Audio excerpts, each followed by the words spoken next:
Authorities promised us new land, but so far we have received nothing. Residents near airport construction site, Mondulkiri Province, Cambodia, angrily state, seemingly without receiving any response. Residents living near the construction site express they are on the verge of being evicted from their homes without fair compensation. In Phnom Penh, Cambodia, communities affected by the airport construction face issues of land encroachment, eviction, and arrest. While they suffer from unfair treatment, the airport has failed to materialize due to the withdrawal of the Chinese investor. This is the current state of the Belt and Road Initiative in the Cambodian airport project, where local residents' rights are infringed upon, the economy has not been enhanced, and the Cambodian national government also suffers losses, resulting in a lose-lose situation. This is all brought about by the CCP's ambitious Belt and Road Initiative, considered a core part of Chinese leader Xi Jinping's major country diplomacy strategy. It aims to develop economic cooperation between mainland China and Southeast Asia, South Asia, the Middle East, North Africa, and European countries, and is used to win the response of many countries around the world. Introduced in a program on China Central Television on November 17th last year, the airport under construction in Cambodia is one of the infrastructure projects under the Belt and Road Initiative. With over 5,000 square meters of tempered glass set in a steel structure roof, covering more than 50,000 square meters, the airport, touted as a gateway to the world, seemed destined for a bright future. However, the good times did not last. The Belt and Road Initiative is now at risk of fizzing out after the initial burst of activity. It's unknown if the phenomenon of up to 20 million unfinished buildings within China has spread to the Belt and Road countries. At any rate, several once promising airport projects in Cambodia are now likely headed towards abandonment. Mondulkiri Province, located in a remote area bordering Vietnam and one of Cambodia's least populated regions with just over 13,000 residents and hardly any tourist attractions, was selected for airport construction under the China-Cambodia cooperation within the Belt and Road framework. Local farmlands were leveled and residents were forced off their land, with a promised airport runway possibly remaining only on paper due to the withdrawal of the planned Chinese investor, Power China, from the $80 million airport construction agreement in 2022. This unfinished airport is not an isolated case, but one of several similar projects in Cambodia. What differs is the stage of development, but their economic viability is equally questionable. Initially filled with hope, these projects have been abandoned by Chinese investors, now likely facing an unfinished fate. Overak, founder of the Cambodian think tank Future Forum, commented on the Mondulkiri Airport project, "I don't see any other economic foundations behind it. I don't see domestic demand and tourists, some sudden influx of hope." Sofal Ir, a political science professor at the Arizona State University and scholar of Cambodian descent, also stated, "Someone has to wonder whether politics and security plays a bigger role than economic returns, in which case the cooling off of Chinese investment might be all of the above. The money is drying up, the political and security considerations cannot alone drive the decision-making." Analysts believe that when promoting costly Chinese-funded infrastructure projects in Cambodia, political interests often outweigh economic considerations. However, with the current economic troubles in China, many Chinese-funded projects are withdrawing, leaving a huge mess for the locals. After Power China exited the development agreement for the Mondulkiri Airport, the Cambodian government had to seek new financial partners on its own. In 2021, the new Phnom Penh International Airport project also lost Chinese financial support, with a Chinese state-owned enterprise abandoning the majority of the funding for the $1.5 billion airport, forcing the Cambodian partner, Overseas Cambodian Investment Corporation, to issue bonds and invest its own funds to fill the gap. Although these projects claim to promote local development, the unfinished airports have instead led to land conflicts. Indigenous residents around the Mondulkiri Province airport state that the project has affected many families because their land falls within the planned airport area, resulting in their eviction to make way for construction. Over the past few years, many local residents under pressure have had to sell most of their farmland for the construction of the 300-hectare airport.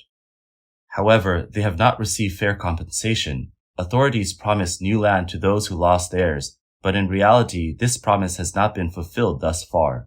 Their grievances have not been addressed by the project's financier, the OCIC, a subsidiary under the Canada Group. The same societal issues have surfaced in the airport project on Koh Rong Island, where locals report being forced off their land. This echoes earlier large-scale evictions of residents during the development of the Dakar Sakor Airport, a project that, despite being underway for 15 years, remains incomplete. These familiar scenes recall the widespread practice of forced demolitions in China. It appears that the Chinese Communist Party's efforts to export so-called Chinese culture through Confucius Institutes are not enough. It is also exporting unfinished buildings, unfair forced demolitions, and the seizure of private property, showcasing the characteristics of a society lacking rule of law. In fact, the unfinished airports in Cambodia are just one example of the global scale of unfinished projects under the Chinese Communist Party's Belt and Road Initiative. In Finland, several major projects have been abandoned since the implementation of the BRI, leaving behind nothing but ruins. Construction is yet to begin on the world's longest undersea tunnel, the Finland Gulf Tunnel, signed with China's Touchstone Capital Partners in March 2019. Around 2013, in Kouvola, a transportation hub in southeastern Finland, China's Dantong Corporation acquired a major part of an abandoned psychiatric hospital to develop the so-called Nordic Hunan Agricultural Industrial Park, which was then Hunan Province's top overseas cooperation project under the BRI. From 2015, numerous high-level officials from Hunan Province, China, visited the site. On the official website of the Kymenlaakso Province in Finland, a so-called Friendly Cooperation Memorandum of Understanding signed between the governor of Hunan Province, Xu Dazi, and the governor of Kymenlaakso Province in July 2017 can still be found, though it lacks any substantive content or signatures.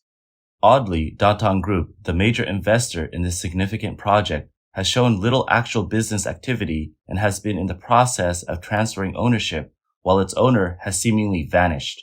The company, operational since 2013, has been recording losses for over a decade, with a maximum annual turnover of only 2,000 euros and no employees, with a business loss of 156,000 euros in 2022. Analysts believe that the acquisition of the abandoned hospital buildings by Dantong Group might have been a scheme to attract continuous visits from Hunan officials aiming to lure investment from China, a plan that evidently did not succeed. The once prominent international cooperation project, Nordic Hunan Agricultural Industrial Park, now lies in ruins over an area of about 30,000 square meters, standing in stark contrast to the serene surrounding forests, apartment buildings, and residential houses.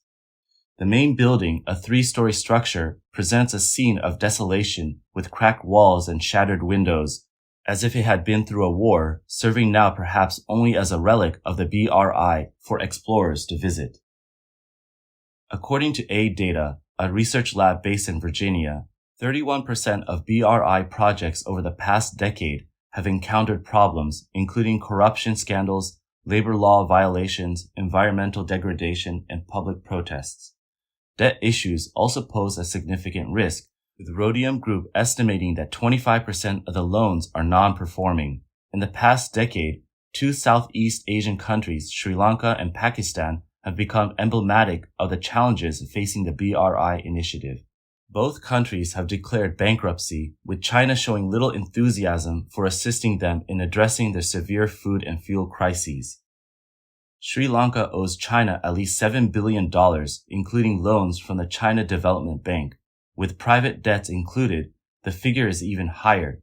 The unsustainable high-interest debt has led to a series of problems, including 25% inflation in just a few months, long power outages, and people queuing for hours to buy fuel and natural gas, prompting widespread protests and social unrest.